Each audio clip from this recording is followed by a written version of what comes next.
For years, this country has been a mystery to Westerners, largely because it's been isolated by conflict and its remote location. But Laos, as they say here, is fast becoming the darling of Southeast Asia among visitors who are looking for a pristine ecosystem and a country that feels largely undiscovered.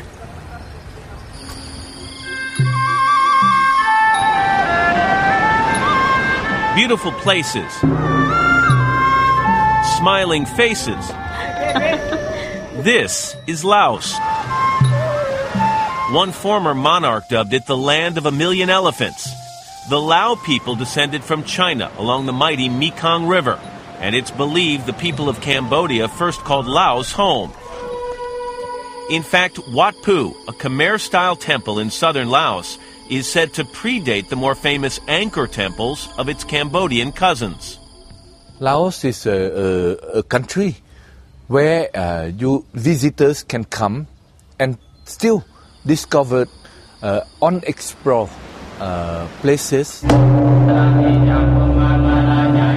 A deeply spiritual group, most people put their faith in Buddha. These monks in the northern city of Luang Prabang collect alms or offerings from villagers seeking merit with Buddha.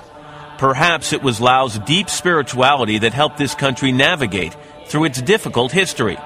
After fighting each of its neighbors for independence, this landlocked nation sought protection in the French, whose colonial influence is still felt today.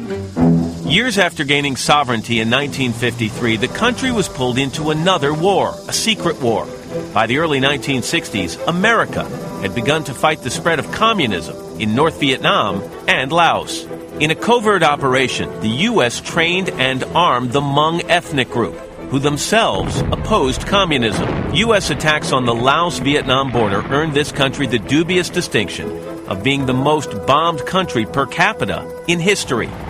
Laos remains a communist country today. The war, a distant memory. The spirit of the Lao people now is really turning to the future. Laos opened its doors to visitors as recently as 1990, but is cautious about what has become its fastest growing industry. Lao people are very proud of their culture, and I think a big part of ecotourism is about actually protecting Lao culture, their land and forests, because that is their heritage. And with half of Laos covered in forest, places like the Kingfisher Eco Lodge in the remote village of Kiet Nong are cropping up around the country, allowing visitors the chance to get up close to nature and give directly back to villages and guides like Mr. Si-Ho. When you cut the water, it comes out. Perhaps the greatest part of any trek in Laos is the guide himself. Unless you get to know the people of Laos, then you really haven't made it to Laos. Pretty much everywhere you go, Lao people want to get to know you. But they want to do it on their own terms. It seems Laos has discovered the best way to ensure its future is to protect its past. And we'll have much more ahead from Laos, where the sun is now setting on a Wednesday evening. But first, this is Today on NBC.